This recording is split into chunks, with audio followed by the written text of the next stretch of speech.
Hoy, en esta tercera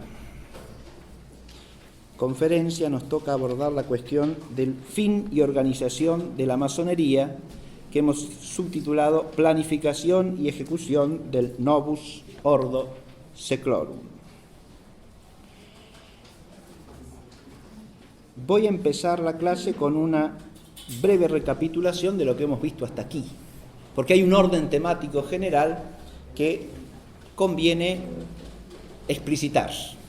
Nuestra primera clase ha versado sobre la esencia misma de la masonería, es decir, trata de responder a la pregunta ¿qué es la masonería? En la segunda clase hemos abordado la problemática de sus orígenes y, por lo tanto, tanto en un sentido histórico como en un sentido teológico, lo que podríamos llamar la problemática de la causalidad deficiente, ¿sí? Que es lo que hace existir a la masonería. Esa problemática, como hemos tratado de dejar entender mínimamente la clase pasada, es compleja, ¿no? Y hay que distinguir aspectos en ella. Y hoy nos toca hablar de lo que sería la causa final. ¿Para qué la masonería? ¿Sí? Y la temática del fin la vamos a unir a la de la organización, porque la organización, por un lado, está vinculada a los orígenes, porque uno de los aspectos de los orígenes que hay que explicar es el tipo de organización que tiene, ¿no?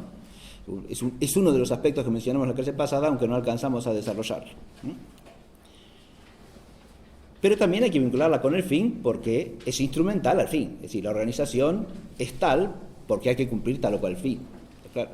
Entonces, hoy aparece el tema de la organización que vamos a detenernos a considerar un poco más ampliamente desde el punto de vista de la finalidad. Ahora, ¿cuáles son los fines de la masonería?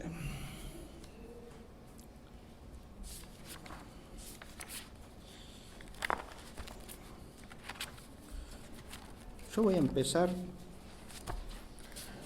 leyendo una enunciación de fines que figura en la página oficial de la Gran Logia de la Argentina. Se la buscan fácilmente en la red.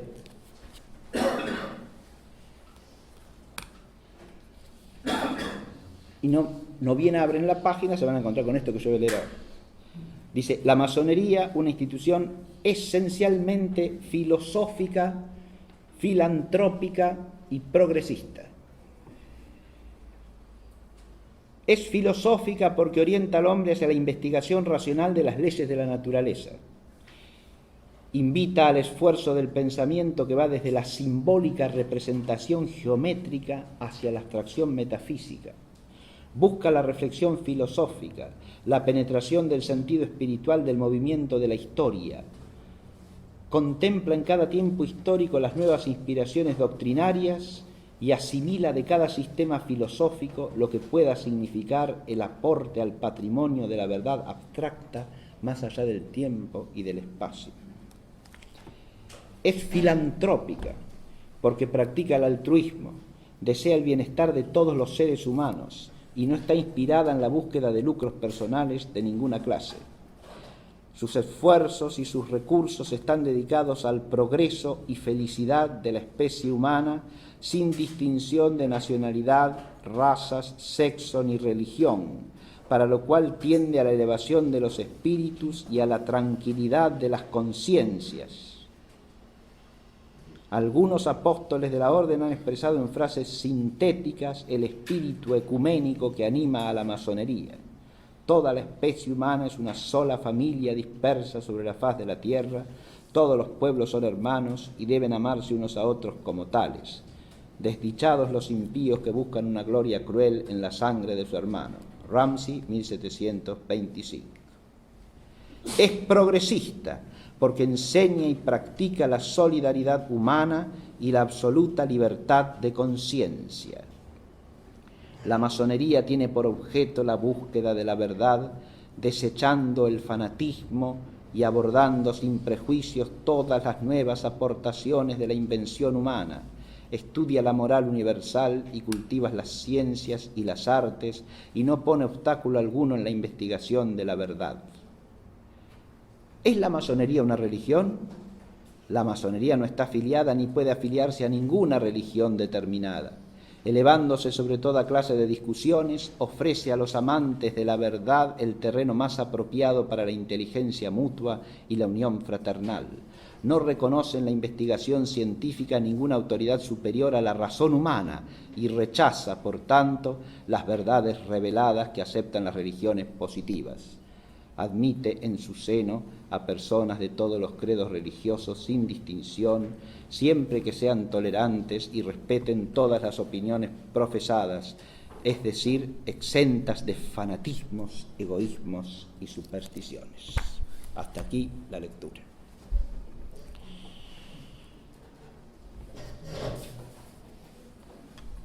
Si ustedes han oído esto con atención, ¿no?, en este enunciado, en este conjunto de enunciados, uno podría formarse la idea de que la masonería existe básicamente para promover la investigación de la verdad, ¿no? Casi una institución académica. Es filosófica, dice, es filantrópica y es progresista. Por un lado, parece buscar la investigación de la verdad, por el otro dice que procura la felicidad de todos los hombres, el bienestar de toda la humanidad, la fraternidad universal entre los pueblos. Muy bien.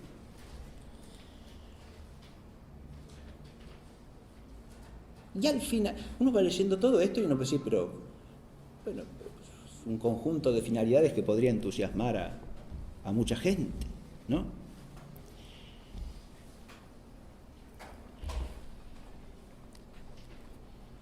Pero hacia el final aparece algo que de alguna manera empieza a darnos una orientación para entender el sentido básico de todas estas aserciones precedentes. Porque al final se plantea el problema de si la masonería es o no una religión. Y ahí, según la feliz expresión de un alumno mío el otro día en una clase, cuando estábamos leyendo un texto, refiriéndose a lo que el autor decía, que parecía al principio estar muy bien, pero aparece en un momento una expresión que dice, bueno, ahí saltó la chaveta. Sí, y bueno, sí, acá lo mismo pasa, ¿verdad? Porque uno viene leyendo y uno podría esas expresiones entenderlas en diversos sentidos, porque son expresiones ambiguas, muchas de ellas, y ahora voy a hacer notar eso, pero hacia el final aparece algo que hemos dicho desde la primera clase como constitutivo, esencial de la masonería, ¿verdad? Y es el naturalismo que rechaza toda realidad sobrenatural. Aquí más expresamente en la esfera religiosa rechaza toda revelación, dice con claridad, ¿no? Rechaza toda revelación. Rechaza las verdades reveladas que aceptan las religiones positivas. Con solo eso ya todas las expresiones anteriores empiezan a adquirir un sentido particular, ¿sí? Cuando se habla de filosofía, la filosofía tendrá que ser una filosofía entendida en sentido naturalista y absolutamente opuesta a cualquier apertura de la inteligencia humana hacia lo sobrenatural o hacia lo que trasciende a la propia razón. La superioridad de la razón la dice también expresamente, ¿no? La superioridad absoluta de la razón humana, dice, no reconoce en la investigación científica, y esa investigación científica sería la única fuente de verdad, ¿no? Porque si no hay revelación, ninguna autoridad superior a la razón humana y rechaza, por tanto, la verdad revelada. Es clarísimo. Es un enunciado claro de naturalismo y de racionalismo, sin el cual no se pueden entender adecuadamente todas las afirmaciones anteriores. Es decir, se hablará de una filosofía en sentido racionalista y naturalista, o sea, la ideología del iluminismo, se hablará de una filantropía, también en sentido naturalista, donde se trata simplemente de un amor hacia el hombre en un sentido puramente natural y humano, y según qué, y según lo que dice después, según el progreso. Y hay una frase muy interesante acá que habla de: contempla en cada tiempo histórico las nuevas inspiraciones doctrinarias y asimila de cada movimiento, de cada sistema filosófico, lo que pueda significar el aporte al patrimonio de la verdad abstracta más allá del tiempo y del espacio. E inmediatamente antes hablaba de una penetración espiritual del movimiento de la historia, ¿no? Uniendo esta expresión con el progresismo que aparece después, esa fraternidad filantrópica hay que entenderla en un sentido progresista, porque excluye, desde luego, y esa es la concepción masónica siempre vigente, a todo aquel ser humano que sea rémora del progreso, ¿verdad? Ese es el enemigo del hombre, es el enemigo de la humanidad, porque es el enemigo del progreso. He empezado deliberadamente por aquí porque uno puede, tratándose de la masonería, empezar diciendo que hay que distinguir los fines alegados, estos que acabo de leer, por ejemplo, de los fines reales. ¿Y por qué hay que distinguir eso? Por la estructura propia de la masonería como sociedad que tiene fines no públicos. Esto es lo que los documentos del magisterio de la Iglesia llaman el secreto masónico, ¿no? Desde el siglo XVIII hasta el presente. No es una sociedad que declare abiertamente sus fines reales. Alega ciertos fines, hay fines alegados. Por ahí empecé, ¿está claro? Ahora, los fines alegados son absolutamente ajenos a los fines reales. En los fines alegados uno nunca va a encontrar los fines precisos, ¿no? O enunciados de una manera taxativa, ni mucho menos los fines particulares que sirven al fin general. Pero sin embargo, bueno, toda realidad de alguna manera, por más que quiera ocultarse, se manifiesta a sí misma, ¿no? Es una ley ontológica esa, de la que nada puede escapar. Y entre los fines alegados y los fines reales existe una profunda vinculación.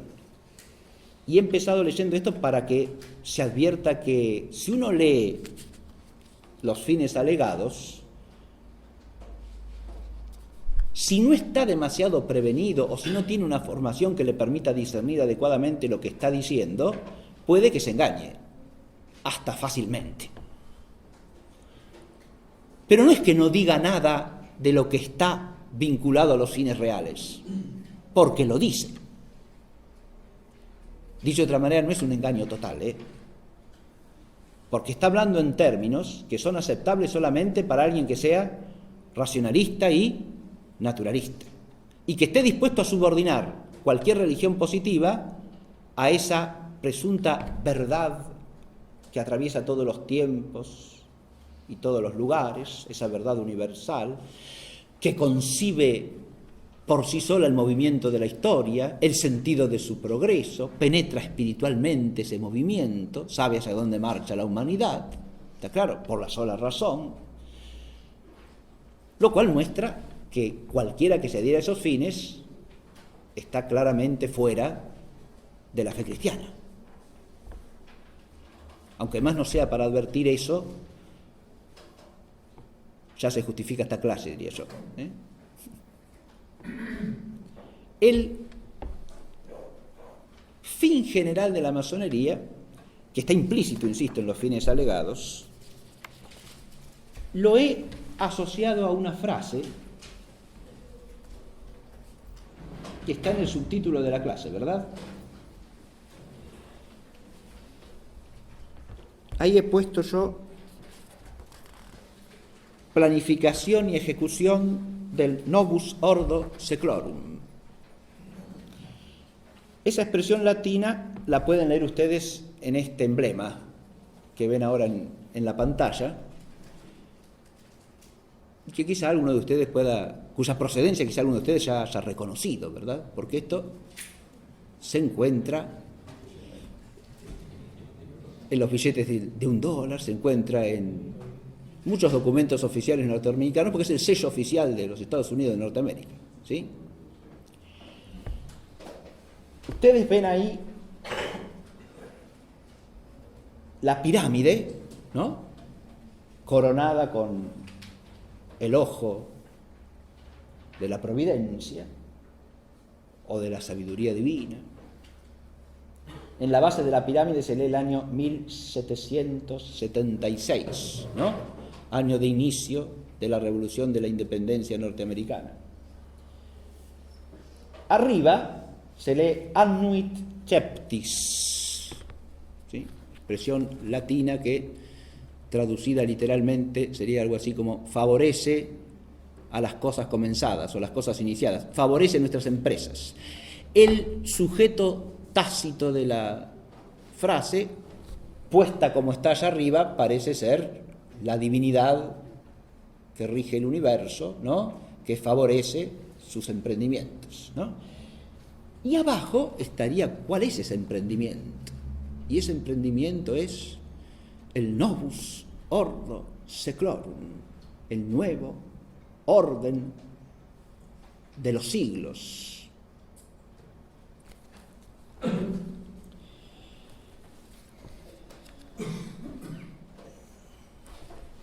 La pirámide, recordemos, es un símbolo arquitectónico y al mismo tiempo sapiencial en la masonería. Remite a la sabiduría del antiguo Egipto, ¿verdad? Cuyos sabios constructores tenían tanta sabiduría oculta que eran capaces de hacer estos monumentos, ¿verdad? Esa sabiduría es presuntamente la que está en la raíz de toda la sabiduría racional de los masones, ¿no? Que se ha transmitido a lo largo de siglos. Esto lo explicamos la clase pasada en alusión a los orígenes alegados por los propios masones, ¿no? Pero además es símbolo de la construcción, como dije, ¿no? De la edificación. Implica un arquitecto y unos constructores. Esa simbología está en la misma palabra masón, ¿no? El obrero constructor. Pero como también explicamos en la primera clase, no se trata obviamente de una construcción material, se trata de la construcción ¿de qué? Del orden nuevo, del orden del universo, del orden de la vida humana, que es nuevo, que supera todo lo anterior, que rompe con el régimen antiguo y establece la novedad definitiva, que es al mismo tiempo la realidad que salva al hombre. Todas estas cosas que he dicho están conectadas con el complejo ideológico originante de la masonería, como lo dijimos en la clase anterior, ¿no?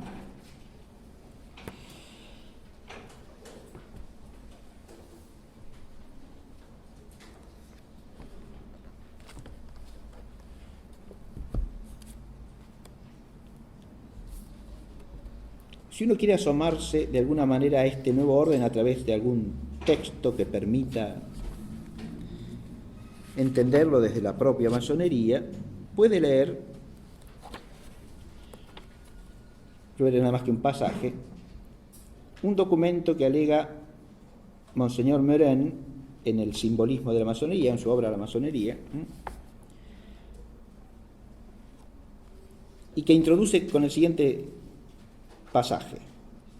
Paul Rosen publica en su libro El enemigo social, Enfrentadas, la instrucción dada al general Garibaldi. Se refiere al italiano Garibaldi, ¿no es cierto? Durante la llamada unificación italiana, ¿no? Y la de Su Alteza Real el Príncipe de Gales. La cínica sinceridad de la primera solo es igualada por la hipocresía descarada de la segunda. Ese es el comentario de Meurin, ¿no? A continuación damos un extracto del primero de ambos documentos, o sea, la instrucción dada a Garibaldi, que constituye una de las luces más deslumbradoras jamás salidas de las tinieblas masónicas. La masonería, acá ya viene el texto de la instrucción, por no ser más que la revolución en acción, nada más que una conspiración permanente contra el despotismo político y religioso, contra ese fanatismo del que hablaban los fines alegados, ¿no? Ese fanatismo es inaceptable. Pero es inaceptable no significa solamente que no recibimos en la logia a los fanáticos.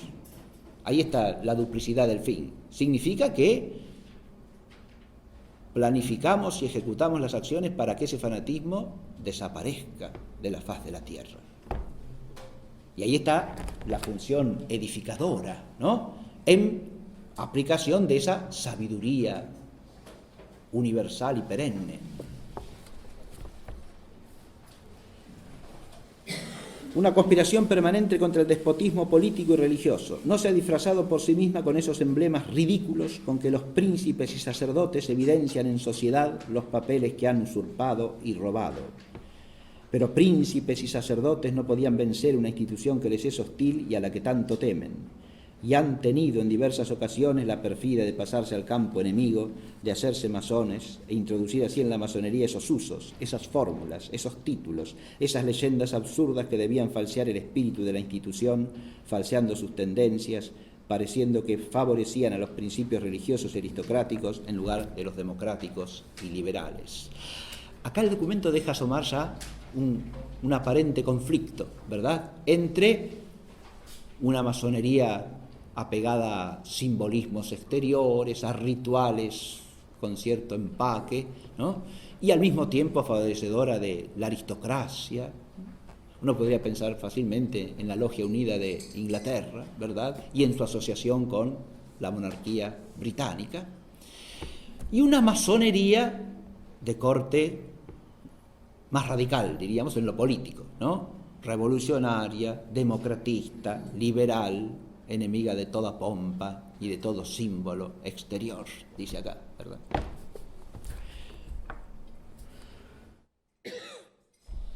Dijimos en clase anterior que esas dos vertientes de la masonería remontaban o rastreaban su origen hasta divergencias en la ideología del neojoaquinismo, ¿verdad?, o del joaquinismo secularizado. Es un tema interesantísimo porque ya en el siglo XVII se ven cómo se van perfilando dos concepciones de la edad nueva y definitiva de la humanidad, una teñida de un fuerte ingrediente de radicalismo político-social y otra más bien espiritualista, simbólica y con pretensiones místicas y religiosas, ¿sí? Y esa doble vertiente va a circular a través de la masonería hasta el día de hoy, ¿sí? Y muchos conflictos internos de la masonería se explican de eso, pero al mismo tiempo le permite al conjunto institucional de la masonería como realidad histórica tener varias cabezas, ¿no? Y el fin inmediato que no se alcanza por una, se alcanza por la otra, ¿verdad? Se cubren distintas realidades. Ahí aparece, fíjese, la imagen de la bestia de muchas cabezas que vimos la clase pasada, ¿no es cierto? Pero de este texto voy a limitarme a leer algo que tiene que ver directamente con la finalidad de la institución.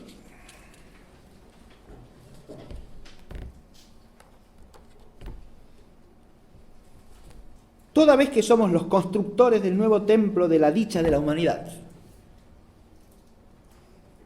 Fíjate que esto lo único que añade a lo que leímos del fin alegado es somos los constructores. ¿Está claro? No que buscamos, procuramos, como una asociación de buenos amigos, la filantropía para con todos. Somos los constructores, dice acá, ¿no? Somos los constructores del nuevo templo de la dicha de la humanidad. Y toda vez que para construir es preciso antes demoler, para poder destruir el estado actual hemos suprimido la enseñanza católica y el derecho de gentes. Tras haber derribado el poder temporal del Papa, Nuestro infame enemigo mortal, con el concurso de Italia y Francia, debilitaremos a esta última, a pozo de su poder espiritual, con el concurso de nuestra potencia y la de Alemania. Acá ya aparecen una estrategia determinada en un contexto histórico preciso, ¿no? Y un día vendrá en que tras la división integral de Europa en dos imperios, el alemán de Occidente y el de Rusia en Oriente, la masonería los unirá en uno solo, con Roma como capital de todo el universo. Solo nuestro jefe supremo reinará sobre el mundo y sentada en las gradas de su trono, la masonería compartirá con él la omnipotencia. Si grande y deslumbrador es este fin supremo que hemos hecho lucir ante tus ojos, grandes y pacientes habrán de ser las obras y esfuerzos necesarios para alcanzarle.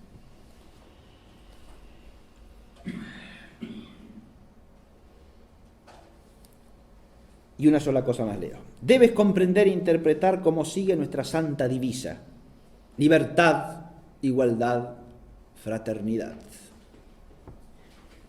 Libertad, el arma todopoderosa con que hemos transformado el mundo, quiere decir independencia, sin límites ni restricciones, sustraída a toda especie de autoridad. Independencia de espíritu sin que éste sea molestado por ninguna revelación ni limitado por dogma alguno. Independencia de la personalidad que ha roto todos los grilletes que la mantenían cautiva, tanto físicos como morales, grilletes de la tierra y grilletes del cielo, para realizar la independencia de la humanidad para su emancipación completa y absoluta. Con la libertad como palanca y las pasiones humanas como punto de apoyo, derrocaremos para siempre a los reyes y a los sacerdotes, enemigos implacables del género humano, más funestos para la humanidad que los tigres para los otros animales. Igualdad, el nivel omnipotente con el que hemos reformado el mundo, quiere decir igualización de las propiedades, pues los derechos del hombre sobre la tierra común, como ciudadano de un solo y único mundo, como hijo de una sola y misma madre, son más sagrados que todos los contratos y todas las costumbres, por cuya razón hay que romper tales contratos y abolir las costumbres existentes. Igualación de las fortunas por el equilibrio proporcional de los salarios, mediante la abolición completa y radical del derecho de herencia, mediante la expropiación de todas las compañías financieras y por la apropiación para la solidaridad nacional de cada pueblo de los bancos, canales, transportes, seguros y minas. Igualación de los individuos mediante la solidaridad, mediante el disfrute igualitario de la producción común, con la igualdad como palanca y los apetitos humanos como punto de apoyo, haremos desaparecer para siempre la aristocracia del dinero, verdugo implacable, explotador insaciable del género humano. Fraternidad, la promesa todopoderosa con la que hemos establecido nuestro poder, quiere decir fraternidad en la masonería para constituir un Estado en el Estado, con medios y funcionamientos independientes del Estado y desconocidos por éste. Fraternidad en la masonería para constituir un Estado por encima del Estado, con una unidad, un cosmopolitismo, una universalidad que la hagan superior y directriz del Estado. Fraternidad en la masonería para constituir un Estado contra el Estado, mientras existan los ejércitos permanentes, instrumentos de opresión, principios de parasitismo, obstáculos de toda fraternización. Con la fraternidad como palanca y los odios humanos como punto de apoyo, haremos desaparecer para siempre el parasitismo y la represión armada, azotes insaciables, verdugos feroces del género humano. He aquí, hermano, el término de tu instrucción como jefe de la masonería. Pronuncia, entre tanto, con nosotros tu juramento supremo. Hasta aquí la lectura de la instrucción dada a Garibaldi. Fraternidad, igualdad, libertad. Fíjese que el texto hace una interpretación, ¿no? Explicita el sentido en que ha de entenderse esa consigna que llama sagrada, ¿no? Libertad como independencia absoluta de los hombres respecto de toda autoridad, ya sea divina, ya sea humana también.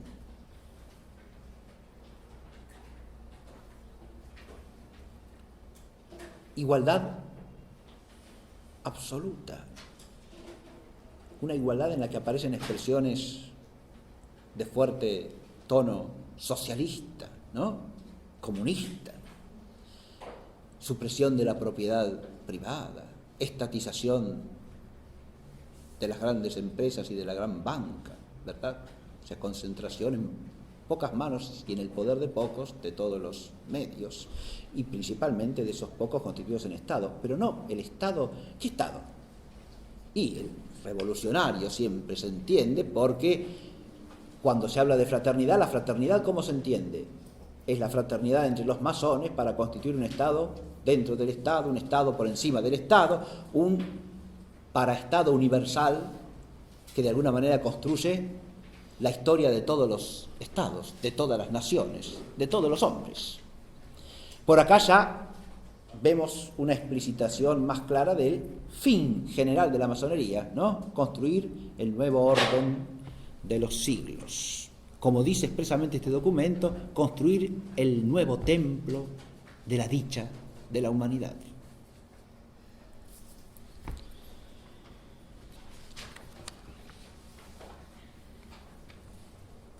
Esta finalidad general tiene un aspecto negativo y un aspecto constructivo, lo cual quedó claramente dicho en el propio texto, ¿no es cierto?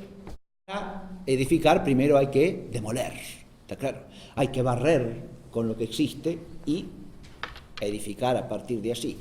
Fíjense que esta concepción explica perfectamente el arquetipo de la revolución, que es la Revolución Francesa, ¿no es cierto? Hay que demoler el antiguo orden, barrerlo de la faz de la tierra. El antiguo régimen debe desaparecer en todo, ¿está claro? Y hay que edificar el nuevo templo de la dicha de la humanidad. Todo es nuevo. Y este es el concepto básico de revolución. Fíjense que la finalidad de la masonería entendida en este sentido tiene una asociación profunda con el concepto de revolución. Por eso yo he puesto luego que la revolución es una categoría cardinal aquí, que nos permite entender la finalidad en un sentido preciso y además con correlato histórico. Está claro, no dicha en abstracto, sino plasmada en la realidad. Empieza un orden nuevo. Primero, esta es la revolución norteamericana, precedida, como dijimos también en la primera clase, por la revolución llamada Gloriosa de Inglaterra de 1688, ¿no? Fíjense, ahí, si uno compara las tres revoluciones, la inglesa del 1688, la norteamericana, la francesa, tiene matices diferenciales. Desde el aparente conservadurismo de la primera, aparente, solo aparente, mascarada feroz, ¿sí? Pero sigue habiendo rey, no hay rey. Hay alguien que se llama rey pero que no es rey, ¿sí?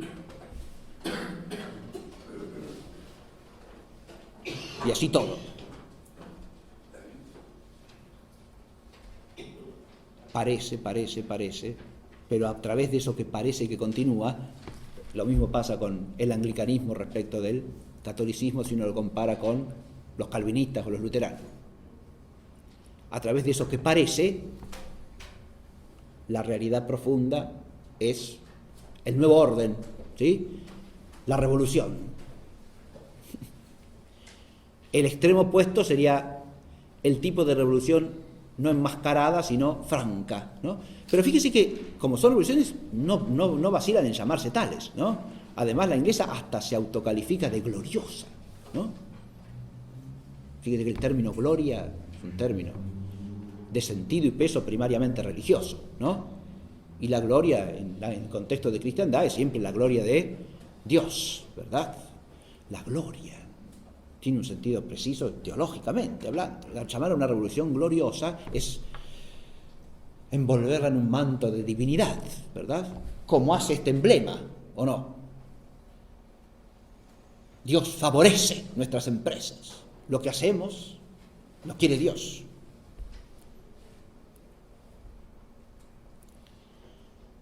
La revolución norteamericana ya tiene un aspecto más radical que la inglesa. Entre otras cosas porque es de independencia. Independencia. Fíjese, la libertad del lema sagrado la interpreta el documento masónico a partir de independencia, ¿no? No dependencia. No se trata de la libertad en sentido propio, como ejercicio del libre arbitrio, ni tampoco es mucho menos de la libertad cristiana como liberación del pecado, del demonio, de la muerte. No. Se trata de independencia. El hombre no quiere depender de donde se sigue claramente desde una perspectiva teológica la analogía y la vinculación real con el gesto satánico de no servir, evidentemente, ¿no? Nunca depender de nada ni de nadie. Lo cual, dicho sea de paso, anula toda auténtica filantropía o amor del hombre, porque si el hombre no quiere depender, el hombre está odiando radicalmente su propia naturaleza, que por ser finita es dependiente. Esto hay que reflexionar. Estoy diciendo que si el hombre quiere ser absolutamente independiente, no quiere ser hombre. ¿Se advierte?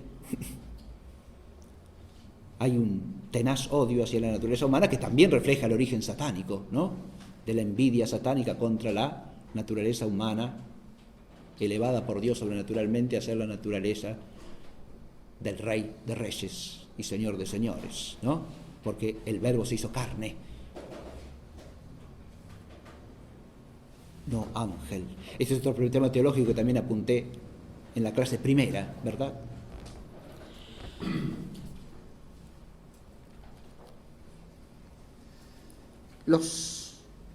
La finalidad general de construir el nuevo orden de los siglos, hoy día, desgraciadamente, parece haberse hecho una especie de lema o concepción generalizada que a todos nos parece normal.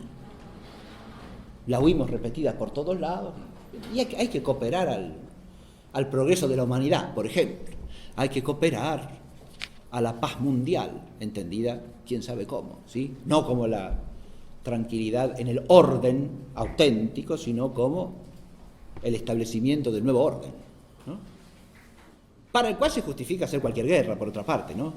Como decía ya Thomas Paine, que es uno de los grandes ideólogos del iluminismo del siglo XVIII, personaje interesante, ¿no?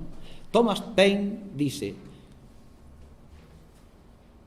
las únicas guerras que están justificadas son las guerras que se hacen para la libertad propia o de otros.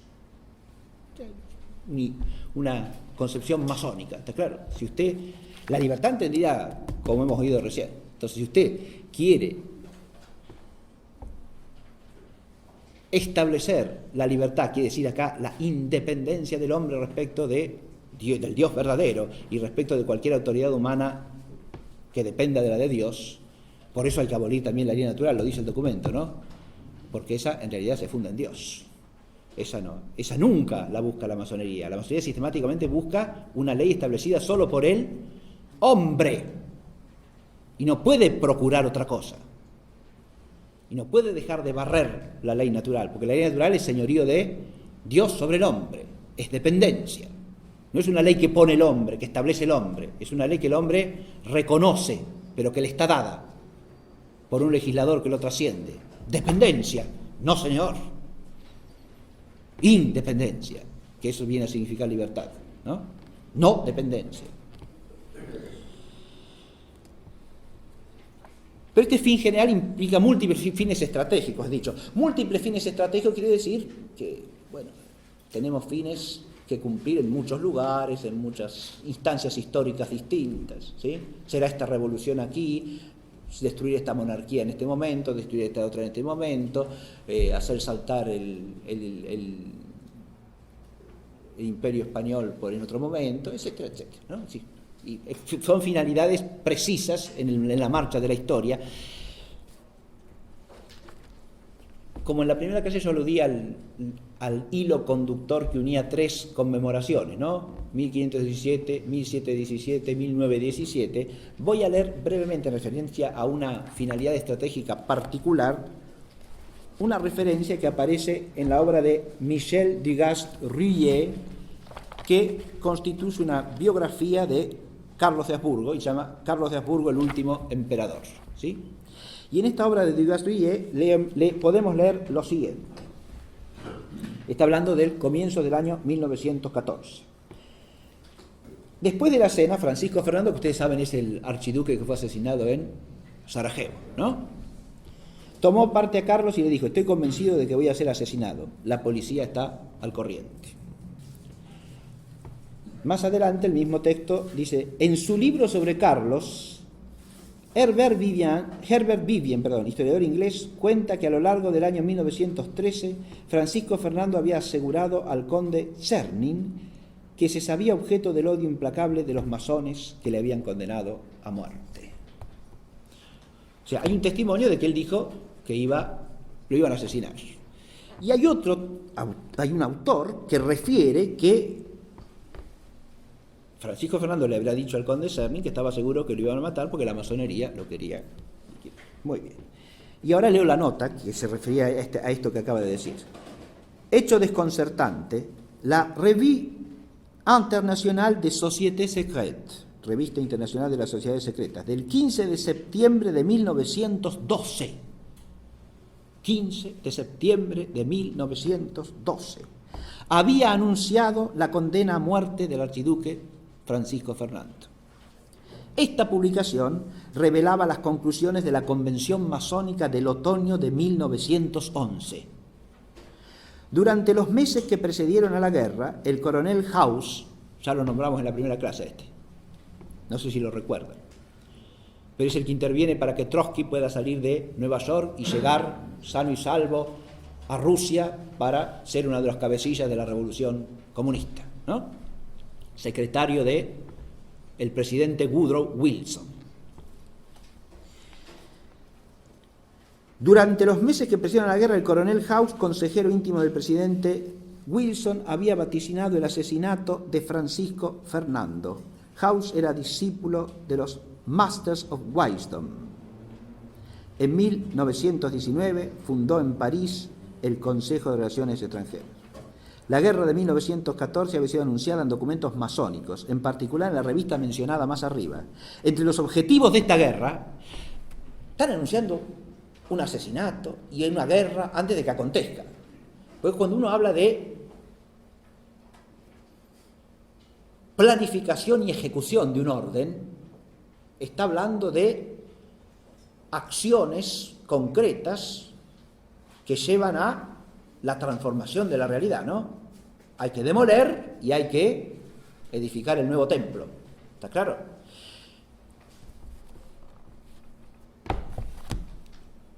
Eso no se contradice con el fin alegado de la paz mundial, ¿eh? Porque la paz mundial se construye así.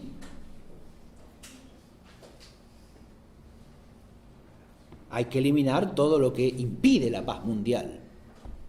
Y entonces vendrá la paz mundial. Si para eso hace falta una guerra donde mueran millones de personas, y bueno, hay que demoler para edificar, ¿no? Sí, señor.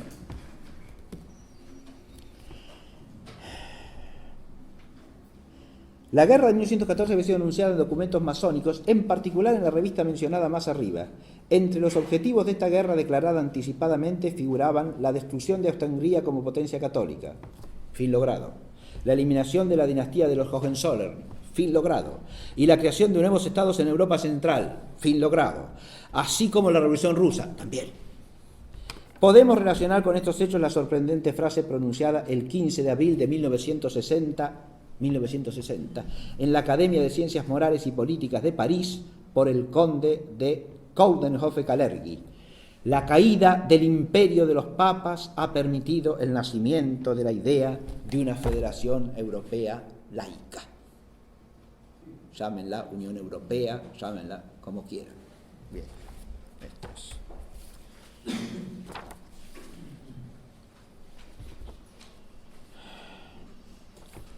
Vamos a decir algo brevemente sobre la organización, ¿sí? Porque para planificar y ejecutar estos fines estratégicos concretos hace falta una organización, obviamente. Hay que contar. No es una institución meramente de gente que se reúne a charlar y a investigar a ver cuál es la verdad. No, señor. Hace falta una. Eso no explicaría de ninguna manera lo que es la organización concreta de la masonería como institución fuertemente jerarquizada y con una disciplina rigurosa y mantenida a su vez en secreto. Si fuese una academia para contemplar la sabiduría de los siglos, nada de eso hace falta, ¿no? De ninguna manera. Ahora, para cumplir fines estratégicos de este tipo sí que hace falta. Hace falta una organización rigurosa de tipo jerárquico, cuyos modelos pueden ser una jerarquía militar, una jerarquía burocrática, la jerarquía de la Iglesia, por supuesto, está claro. Pero llevada ¿a qué? A un orden jerárquico de una institución que no admite más soberanía que la del solo hombre. ¿Está claro? Y cuyo principio fundamental es ese. Y cuya finalidad es hacer imperar ese principio sobre toda la tierra. No hay más soberanía que la de la humanidad sobre sí misma. Porque, adviértase, aun cuando se declare que hay un Dios que apoya, ese Dios es el Dios del deísmo, como dijimos. No es el Dios de la revelación. Es un Dios que obra solamente por medio de sus instrumentos, que son los hombres. Y no obra de otra manera, porque no hay operación sobrenatural. Y por lo tanto obra solamente a través de la naturaleza racional del hombre para edificar la sociedad humana. ¿Está claro esto? No obsta eso en que los ritos de algunas logias o asociaciones de logias se ponga la Biblia en un atril, que también eso existe, ¿sí? Pero ¿eso es símbolo de qué? Eso es símbolo simplemente de qué? De el reconocimiento del gran arquitecto del universo y de que su palabra es idéntica ¿a qué? A la ideología racional de la masonería. Al hablar de los orígenes, yo les hice alusión la clase pasada a uno de los orígenes que menciona Lefranc, ¿no? Que creo que lo leí, y es que el origen de la masonería está en el paraíso, ¿no?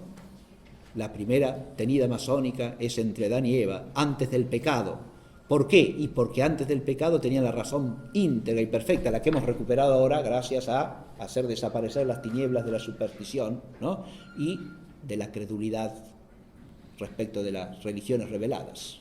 Entonces ahí empieza la masonería, ¿se dan cuenta? Cuando se toma la Biblia se la toma en un sentido gnóstico, de manera tal que se la interpreta desde el racionalismo. Y ojo, la Biblia si se trata de una logia que funcione en un país cristiano, pero si funciona en un país no cristiano, en lugar de la Biblia puede haber otro libro ahí, ¿sí? Que representa lo mismo. La sujeción y subordinación de la revelación a la gnosis racional, ¿no? Hay, para la construcción del nuevo orden, insisto, una organización jerárquica y unos modos de obrar que implican no solo la jerarquía, como hemos dicho, sino también cierto secreto. Pero el secreto se maneja siempre con límites y con matices. Porque cuando conviene dar a conocer algo, se lo da a conocer, ¿sí? Por los medios que correspondan, que pueden ser tímidamente públicos o ampliamente públicos.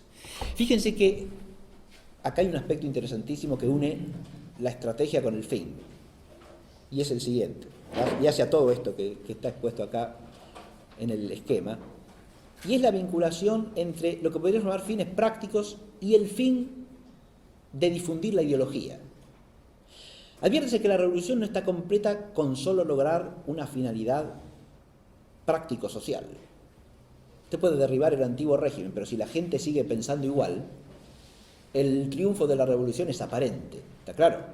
Si usted lo mata al rey de Francia, pero la gente sigue queriendo la monarquía, ¿no? Y respetando el principio de la autoridad monárquica, si usted mata miles de sacerdotes y de cristianos fieles a la verdadera iglesia porque no son juramentados y porque no quieren asistir al culto juramentado, como pasó en la revolución, pero la gente sigue siendo católica, ¿y qué logró?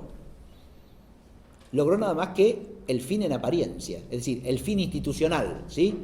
Abolió la monarquía, suprimió las órdenes religiosas en Francia, debilitó a la iglesia enormemente, ciertamente, la dejó fuera de la ley a la iglesia verdadera, pretendiendo sustituirla por una iglesia juramentada, ¿no?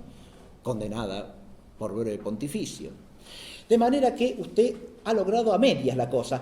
Lo primero que tiene que lograr y lo más profundo que tiene que lograr es la transformación de la mentalidad. Y por eso parte fundamental de la estrategia es siempre la estrategia ideológica, ¿no?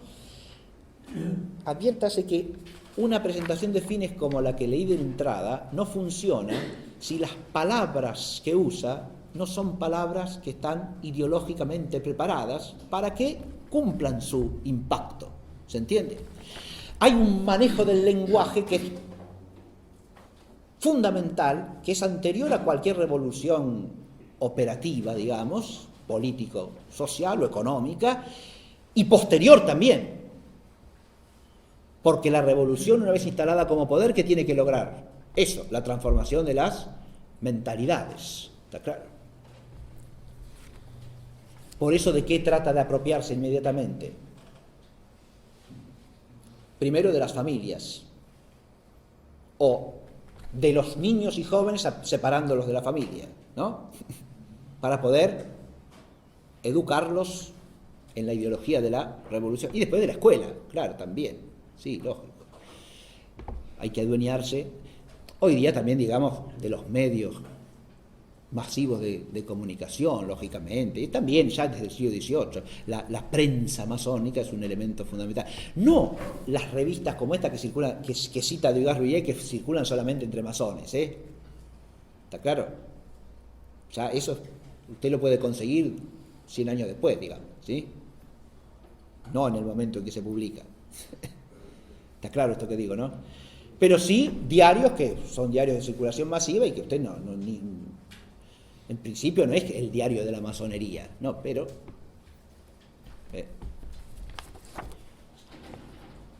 sostiene los principios de la masonería y defiende las causas de la masonería. No es un diario de la masonería, pero sí. Cuando uno habla de la organización, voy a distinguir solamente lo más importante acá. Hay un aspecto de la organización que es distinguir tipos de institución masónica, ¿no? Están las logias propiamente dichas, que es la institucionalidad nuclear de la masonería, integrada por los masones, ¿no? Las logias. Las logias se asocian en grandes logias. Ahí ya tenemos un principio jerárquico, ¿no? Las grandes logias unidas, o los grandes orientes, no solo establecen finalidades y dictan órdenes a las logias inferiores afiliadas, sino que además controlan su fiabilidad y su admisibilidad. ¿Está claro? Es decir, la logia, no sé, esta, ¿no? Gran Logia de la Argentina, ¿no? Esta Gran Logia de la Argentina une logias locales. ¿Está claro? Como puede ser una que está en La Plata, otra que está en Mar del Plata, otra que está en Rosario, o sea, en Buenos Aires. Bien. Es la Gran Logia de la Argentina. Pero esta, para funcionar como tal y con ese nombre, está afiliada a una logia internacional, ¿no? Que en este caso es la Gran Logia Unida de Inglaterra, que es la que conmemora este año los 300 años, ¿no? De la fundación. Ahí tenemos una organización jerárquica. ¿Hay una sola gran logia? No. Hay más de una. Reaparecen las múltiples cabezas, ¿ven? Con matices diferenciales entre sí, con divergencias también en algunos puntos, estratégicos. No en la ideología de fondo, ¿sí? No en lo que es nuclear a todas. Se diferencian también por los ritos, esas grandes logias, lo que suele llamarse los ritos. Ahí entraríamos en un mundo complicado. La graduación de la jerarquía interna a cada logia depende del rito, ¿sí? De lo que se llama el rito. Lo mismo que los ceremoniales y los que se usan durante las reuniones y que guían la celebración de las reuniones, que son a veces muy estrictos, muy rigurosos, indican hasta quién tiene que sentarse a la derecha de quién, a la izquierda, enfrente, es decir, hay todo un ceremonial que forma parte del rito, ¿no? Cuando uno entra en ese mundo, entra en una cosa que es más curiosa que auténticamente instructiva, ¿no? Y como la vana curiosidad es un pecado, hay que tratar de evitarla, ¿no? Pero sí uno quiere tener cierta información de eso. Sí, sí, porque son cosas que a lo mejor resulta interesante saber, nada más que por curiosidad, ¿sí? ¿Cómo es el rito este? De los que se llaman ritos, hay dos que son los fundamentales, ¿no? El llamado rito escocés, que, según lo que yo he leído, aparentemente no tiene su origen en Escocia, sino más bien en Francia, ¿sí? Y que desde Francia se propaga a distintos lugares, incluida Escocia, donde aparentemente no entra sino recién a mediados del siglo XIX, el llamado rito escocés, ¿sí? Y tiene también su proyección en los Estados Unidos, ¿no? Con variantes propias. Según algunas, acá los historiadores masones mismos discuten dónde se originó tal rito, con tantos grados. Los famosos 33 grados son del rito escocés, pero no son de entrada del rito escocés, ¿eh? Aparecen recién a finales del siglo XVIII, comienzos del XIX. Y ahí hay una discusión si aparecieron ya en Francia o aparecieron recién en la logia, en una de las logias norteamericanas del rito escocés, ¿no? Porque el primer documento que se tiene de los 33 grados es ahí, ¿eh? Pero ¿qué le hace a uno saber dónde aparecen rigurosamente los 33 grados? Bien. Ese es el rito escocés. Insisto, hay disputas en cuanto al número de grados. Después, hay que distinguir de la organización. Fíjese, si uno habla de 33 grados, es una jerarquía tan articulada que es obvio que no puede funcionar como jerarquía operativa, ¿no? ¿Cómo se usted para organizar un esquema jerárquico en 33 niveles de... Tiene más bien un valor simbólico de progreso pero los 33 grados siempre se articulan en 3 o 4 divisiones que serían la jerarquía realmente operante, ¿está claro? Por eso hay ritos en los que no hay más que 3 o 4 o 5 grados, ¿se entiende? No 33. Pero en el 33 hay también 4 o 5 o 3 reales, a más de todos esos simbólicos 33 grados, que reciben interpretaciones a su vez esotéricas distintas según las ramas de la masonería. Hay, además del rito escocés, el rito llamado de York, ¿sí? Ahora, el rito de York, que también tiene variantes, porque hay un rito de York británico, hay un rito de York norteamericano, hay un rito de York hispanoamericano, y aparentemente la Logia Suprema de Inglaterra no sigue ningún rito. O sea, tiene un rito que nadie conoce, para decirlo de otra manera, o su ritual es un ritual aparte, que no es propiamente un esquema ritual al modo de los otros.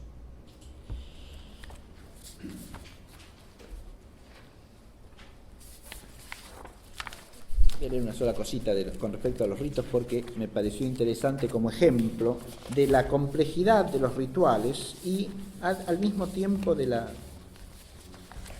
valor simbólico que tienen para los propios masones, ¿no?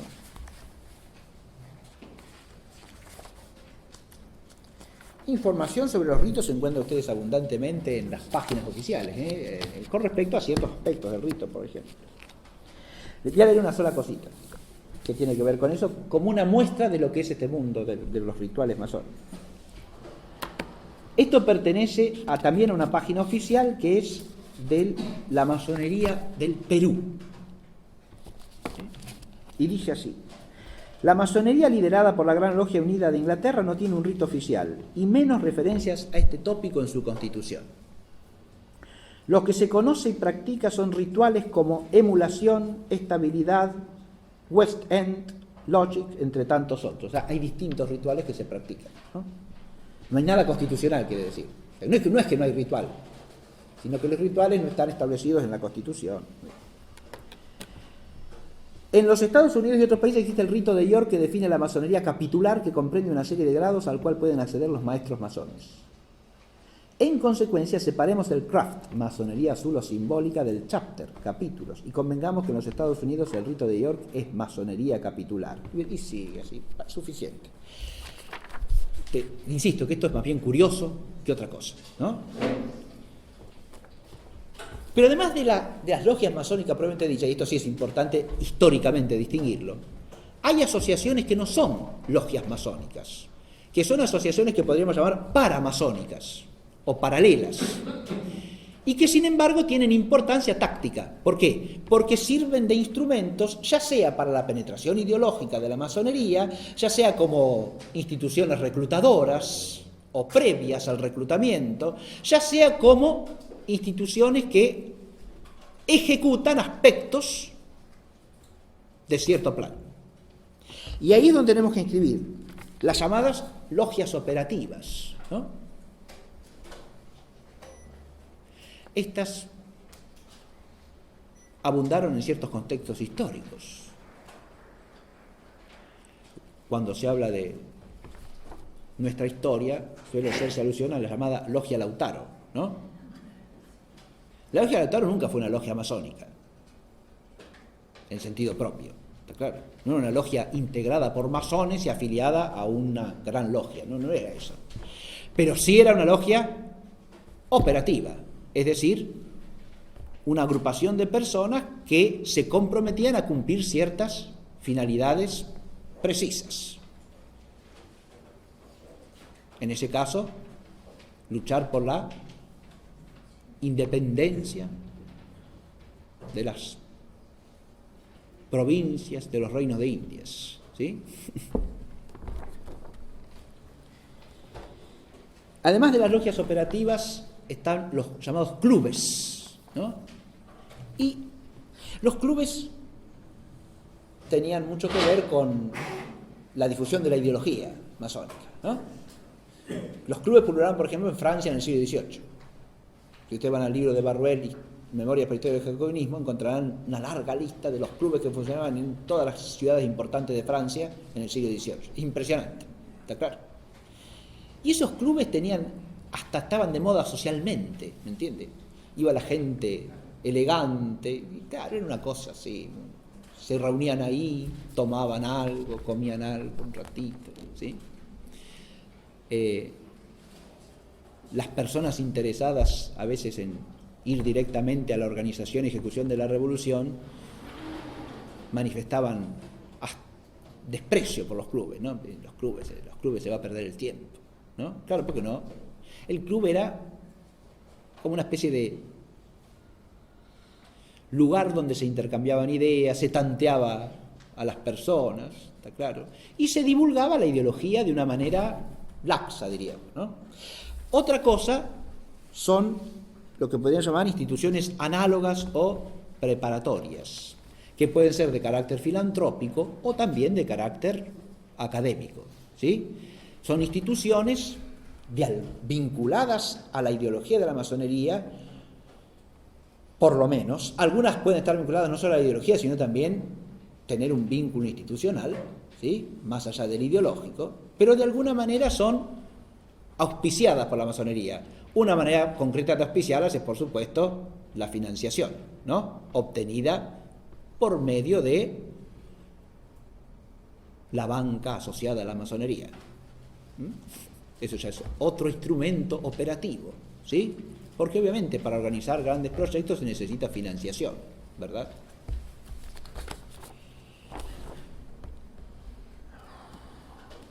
Muy bien. Lo único que quería destacar yo en el aspecto organizativo bajo la perspectiva del fin es cómo toda esta organización de las logias, de las paralogias, de las asociaciones afines, sean filantrópicas o sean académicas, o sean de otro tipo, social, por ejemplo, nacionales o internacionales también, ¿no? Claro, fíjense que hay asociaciones internacionales que están profundamente ligadas a la ideología masónica. Naciones Unidas, para abajo, se puede pensar en múltiples cosas, ¿no? Bien. Lo único que voy a añadir para terminar la clase es que termino la frase anterior, discúlpenme. Quería destacar que toda esta organización es una organización funcional a la finalidad. ¿Está claro? Es decir, se explica solo en la medida en que es funcional a la proyección y ejecución de la edificación del nuevo orden, ¿verdad?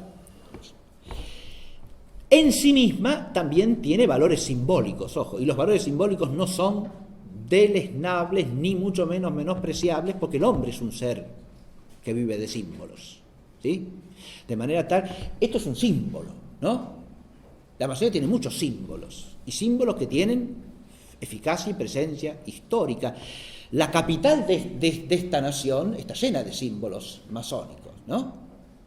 Está edificada como una suerte de templo masónico, ¿sí? Pero esos símbolos aparecen también en ciudades que no fueron fundadas con ese fin. Esta fue fundada para eso. Me refiero a Washington, ¿no es cierto? Pero la ciudad de Buenos Aires también tiene símbolos masónicos. Ciudad de la Santísima Trinidad, que no de Buenos Aires. Buenos Aires es el puerto, ¿sí? Pero tiene símbolos masónicos. No fue fundada para eso, ciertamente, ¿no? Ahí había que demoler primero. ¿Y se hizo eso o no? ¿Y cómo se ha demolido? ¿Qué encuentra usted de la Buenos Aires original hoy día? Visible. Y bien poco, ¿no? Hay que demoler para, lo dice el documento a Garibaldi, ¿no? Hay que demoler para poder construir, ¿no? Yo siempre menciono eso porque, claro, si hay alguna edificación simbólica de Buenos Aires, uno piensa que y el obelisco de la 9 de julio, ¿no? Y es un símbolo masónico, ¿o no? ¿Qué hace ese obelisco ahí? Pero además, ¿dónde está edificado? ¿Dónde había una parroquia? La parroquia de San Nicolás de Bari. La Plata también. En La Plata también tenemos un obelisquito. Sí. Sí, fue hecho por dos masones. ¿Qué cosa? Bueno, ahí ya vamos a... ¿Usted se refiere a quién? ¿Al arquitecto? Los arquitectos. Claro. Mire, eso me sirve para por lo menos hacer una reflexión. Una cosa es que, está bien lo que usted dice, yo no ahí habría que estudiar bien si son masones o no, pero la catedral como tal no es un monumento masónico, ¿sí? De ninguna manera. Ahora, ni simboliza la masonería, ¿no? Lardo Roche era masón. ¿Él? Lardo Roche era masón. Bueno, está bien. Sí, ahí ya... Mire, yo no quiero entrar en cuestiones de singulares en ese caso, porque ahí habría que discutir en qué sentido lo fue, qué tipo de afiliación tuvo. Está bien, no interesa, pero fíjese que el estar sepultado debajo de la catedral, en la cripta de la catedral, ¿no? Implicaría, por lo menos para las normas canónicas vigentes en esa época, que por lo menos al momento de morir no lo era, ¿sí?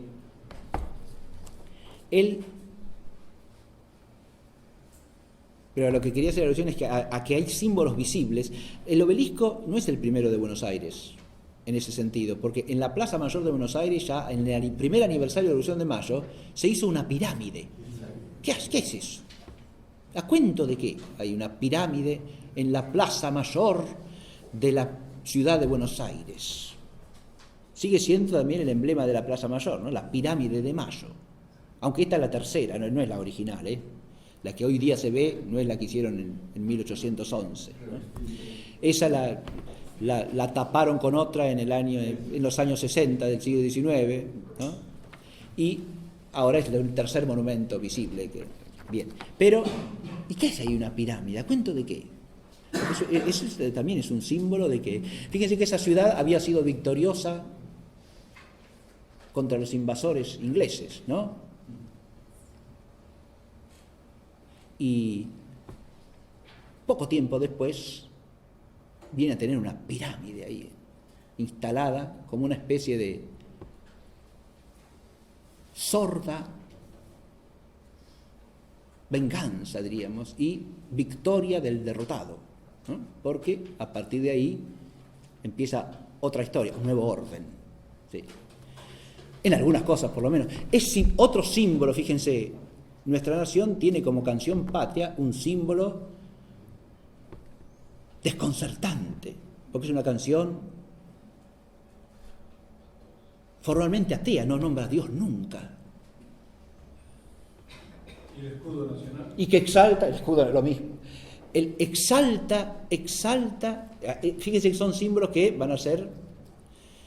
El escudo, por ejemplo, tiene que ver con la Asamblea del año 13. La Asamblea del año 13 está fuertemente orientada, ¿no?, por gente de la logia Lautaro, que a su vez, como dije, es básicamente una logia operativa, no una logia masónica, pero sí una logia operativa. Ya eso, con eso entramos en nuestra historia, pero quise hacer esta alusión porque si no, parece que estamos hablando de algo que a nosotros no nos compete en absoluto, y vaya si nos compete, y cuánto, ¿no? Porque la operatividad de la masonería ya formalmente, a través de conspicuos miembros suyos, ya la tenemos instalada en otra época de nuestra historia, más claramente, como son los años 60, 70, 80 del siglo XIX, en los cuales ya hay proyectos de ley claramente auspiciados por la masonería y llevados a la victoria en las cámaras por la propia masonería y bajo su influjo, ¿no? Como puede ser la ley de registro civil, la ley de cementerios civiles, la ley de educación pública común, gratuita y obligatoria, excluyente de la formación religiosa, que pasa a ser optativa y en contraturno, y dictada solo por los ministros autorizados de cada culto. La escuela sin religión, como la llama Nicolás Avellaneda en un opúsculo que vale la pena leer, porque es una denuncia de esa operación, ¿no? La escuela sin religión, que es, dice Avellaneda, la ley de vergüenza nacional, ¿no? Bien. Ahí ya tenemos una actividad de la masonería que es clarísima, ¿no? Con representantes indudablemente masones. Bien. Pero esa proyección sobre nuestra historia la he hecho nada más que para determinar con la contemplación teológica de la finalidad. Y a este respecto yo quería decir solo una cosa fundamental. Es claro que el nuevo orden de los siglos, Novus Ordo Seclorum, yo lo he escrito en la clase como está escrito ahí, ¿sí? No en un latín pulcro, donde debiera decir seculorum, ¿no? Sino como está escrito ahí, bien, seclorum. Este nuevo orden de los siglos es un fin anticristiano, ¿no? Y lo que quería aclarar es que desde el punto de vista teológico tenemos que reflexionar en que, más que en su ser anticristiano, que es obvio, en su pretensión de ser el auténtico cristianismo, porque eso es lo más potencialmente dañino, ¿está claro? Porque siendo anticristiano uno lo toma como lo que está enfrente, ¿sí? Ahora, si eso que es anticristiano se pretende el auténtico cristianismo, la plenitud del cristianismo, ahí aparece la serpiente joaquinista, ¿sí? Es la edad definitiva del cristianismo, es el cristianismo superior, el nuevo, el moderno, ¿está claro? Ahí es donde la cosa se pone más tenebrosa porque tenemos al demonio vestido de ángel de luz, ¿está claro? Pero esto está teológicamente advertido también, ¿no? Es lo que hace el demonio, ¿o no? Aparecerse como tal, ¿no? Como ángel de luz. Y entonces las tinieblas se llaman luz, que es lo que traté en la primera clase, ¿no? El siglo de las tinieblas debe llamarse el 18, no, el siglo de las luces. Porque esas luces son luces fatuas, luces aparentes, que encubren la más densa y profunda tiniebla. Y hay otra cosa con la que termino, y es, uno puede decir, detrás de toda la masonería hay una finalidad trascendente, que es ir contra la Iglesia y contra Cristo. Ahora, ese es un fin satánico, claramente, sin duda. Pero lo que teológicamente uno debe preguntarse es si realmente eso tiene razón de fin. ¿Y en qué respecto se puede entender como un fin? Es fin subjetivamente para el demonio. ¿Está claro? Que no puede querer sino esa oposición. Pero el querer esa oposición es propiamente un fin. Dice el Salmo primero que la vía o el camino de los justos llega a su término, pero el camino de los pecadores, la expresión hebrea se puede traducir como no tiene fin, no alcanza el fin, o sea, es frustra, diría el filósofo escolástico, no puede llegar al fin, porque su fin es imposible. ¿Está claro esto? Y en realidad, acá el fin es imposible. Eso lo sabemos por la fe. No quiere decir que no pueda lograr cierto éxito parcial sobre la tierra, pero como veíamos en las imágenes el otro día, bueno, ahí tenían una imagen, perdón, de la ahora las voy a mostrar, ¿no? Pero voy a la imagen inicial de nuestro, como veíamos el otro día. Puede darse en un momento la adoración de la bestia, ¿no? Pero la bestia al final está llamada a ser derrotada, ya ha sido derrotada, ¿sí? Esto es algo de lo que no hay que perder vista jamás desde un punto de vista teológico, ¿no?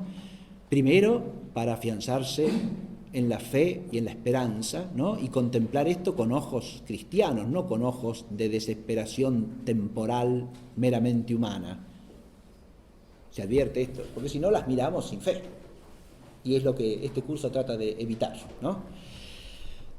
Y lo que trata de promover es precisamente una visión desde la fe de esto. Hay un optimismo de la fe, podríamos decir, optimismo no en un sentido humano, de nuevo. No es optimismo porque yo tengo humanamente tal o cual perspectiva. Hay sí la certeza de la soberanía de Dios, primero que nada, porque lo satánico y todo emprendimiento contrario a la voluntad de Dios en el plano humano, sea el rechazo del Mesías por parte del pueblo del Antiguo Testamento, sea el rechazo del Mesías por esta segunda gran apostasía que es el iluminismo, que ya es rechazo por parte de cristianos. ¿Está claro? Es un rechazo del misterio y de la luz de Cristo por cristianos dentro de la cristiandad. Y en ese sentido es peor todavía, porque la corrupción de lo mejor es la peor.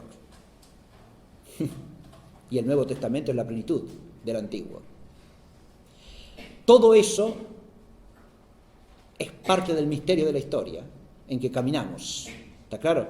Pero por encima de todas esas voluntades enemigas o adversas está la victoria de Cristo crucificado y resucitado. Y eso es algo que no tenemos que olvidar, que el resucitado es también el crucificado y que por la cruz se llega a la luz y no sin ella. Y a veces nos resulta más cómodo pensar en otras vías, ¿no? No las que el Señor nos ha revelado. Vías que a veces se parecen mucho a las del enemigo, ¿no? Y es lo que no hay que hacer, copiar sus estrategias, porque sus estrategias tienen raíz donde la tienen y pertenecen a quien pertenecen. No se puede oponer al engaño masónico un engaño contrapuesto que sería cristiano, porque no puede serlo cristiano, no puede ser cristiano si se engaña. En eso el magisterio de la Iglesia ha sido clarísimo. Fíjese, una de las razones principales por las cuales un católico no puede ser masón, además de la incompatibilidad de la ideología masónica con la fe cristiana, es el orden moral, ¿no? Porque ese secretismo y esa disciplina masónica son incompatibles con la moral natural, dicen los documentos del magisterio, desde el siglo XVIII hasta el siglo XX. ¿Está claro? Son incompatibles con la honestidad que tiene que tener el cristiano y como ser humano. Entonces no se opone a una estrategia simétrica. No. Eso no puede ser, ¿no? Y la perspectiva teológica nos ayuda a entender claramente eso. Lo que puede uno plantearse, bueno, entonces, ¿qué es lo que se opone? ¿No? Y se opone, primero que nada, a la fe. Porque ante el que dice que rechaza toda revelación, lo que hay que oponer es la fe en la revelación verdadera, ¿no? Primero que nada. Y después una vida según la fe. Y después, si la vida según la fe nos permite dar testimonio según el oficio y la obligación de cada quien, habrá que hacerlo en cada ámbito para que la luz resplandezca, la luz del Señor que nos ha sido dada sin merecimiento alguno, ¿verdad? Y que tenemos la obligación de hacer brillar, obligación de bautizado, ¿no? Bien. Ahí ya hay responsabilidades distintas según lo que le caiga a cada quien, ¿verdad? En la vida privada y en la vida pública. Con esta reflexión termino la clase de hoy y les vuelvo a recordar que la próxima será no el sábado 13, sino el sábado 20. Muchas gracias.